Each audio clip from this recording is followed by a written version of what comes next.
প্রবেশ করে ওই যে সালিয়ার যে বাইরে হবে জামাত পদপ্রার্থী ওনার সাথে গানম্যান আছে স্যার, আমি এলাও করলাম স্যার। এমপি পদপ্রার্থী, সংসদ পদপ্রার্থী ওনার সাথে গানম্যান আছে স্যার, আমি এদিকে তারিখে প্রতিদ্বন্দ্বী ডাক্তার এসএম খালিদুজ্জামান বলেন ওই যে বলেন তারিখে প্রতিদ্বন্দ্বী সদস্য স্যার ওইটা ওনাকে বললাম স্যার, উনি আমার সাথে আমার সঙ্গে কথা বলেন। আচ্ছা স্যার একটু করুন। হ্যালো, আসসালামু আলাইকুম। আমি ডাক্তার এসএম খালিদুজ্জামান, ঢাকা সদর আসনের জামাত ইসলামী।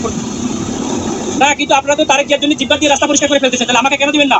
Y not? আপনি শোনেন, আপনার নাম কি বললেন? আপনি দেশটাকে পরিকল্পিতভাবে আমাদের মধ্যে একটা কেওয়াস সৃষ্টি করতেছেন আপনারা।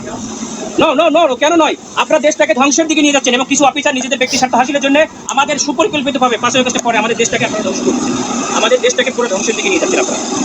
আমি সেনাপ্রধানের কাছে একটা কমপ্লেইন করতে চাই। আপনাদের অফিসারের সঙ্গে আমি কথা বলতে চাই। স্যার বডি ক্যামেরা অন আছে স্যার। আমাদেরকে নিরাপত্তা দিচ্ছে, আমাদেরকে নির্বাচন কমিশন থেকে নিরাপত্তার জন্য দিচ্ছে গানম্যান, আবার আপনি আমাকে যাইতে দেবেন না কেন?